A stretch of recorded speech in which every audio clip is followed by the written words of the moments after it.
past year, I've been trying to find the most epic scuba diving spots on the east coast of Florida, and today, me and a group of friends are heading to Ginnie Springs. So we packed all our gear and headed out.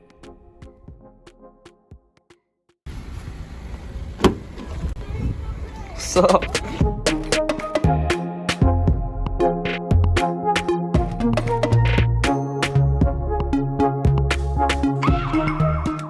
So now we're on our way out. We just carried all the equipment a couple 100 meters out. It's pretty heavy, it's pretty hot, but we're in the spring now and we're just making our move out to the middle of the river. Little did we know that the spot we were actually looking for was right below us. And the river had a very strong current and ended up carrying us way downstream.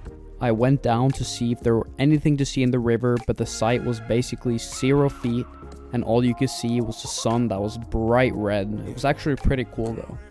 Halfway down the river, we accidentally passed another spring that was apparently a really good dive site as well.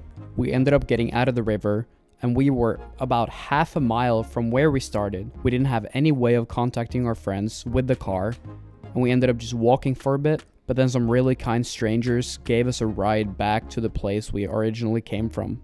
We did make it back to the site. You're gonna see exactly where you fucked up. You guys fucked up big time. Yeah. No, I was underwater. So close. No. We got that's what I'm saying. Yeah. That's what I'm saying. You messed up because you were underwater. You should not have gone underwater. That's what you do when you scuba dive. You go underwater. You were looking for Ginnie Springs. How can you look for a site and be underwater? There's no signs underwater. Well, joke's on you, Aaron, because he actually forgot both his mask and fins, so he wasn't able to scuba dive whatsoever on that trip anyways. After regrouping, we all put on our masks, except Aaron of course, and went free diving down into the caves and the holes that we were supposed to dive into. The first 2 holes were part of Ginnie Springs called Devil's Eye. The last hole was called the actual Ginnie Springs. Check it out.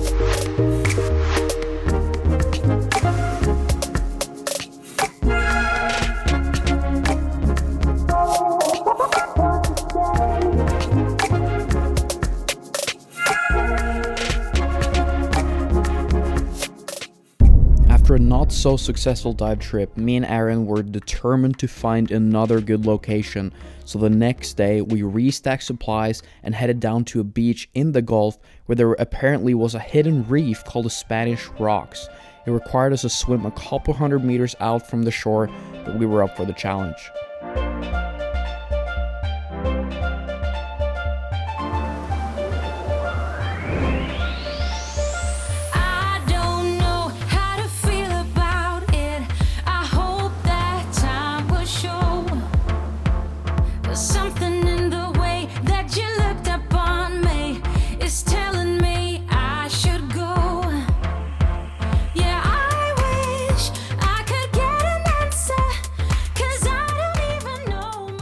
When we surfaced after our dive, we had drifted pretty far out and we were met by not so happy police officers because we needed a dive flag because we'd accidentally gone outside the swimming zone. They just wanted us not to get hit by any boats and be safe, so they were very kind to escort us back to the beach. So that wraps up our weekend. Both sides are good sides, but the spring was definitely the better choice. Stay happy. Peace.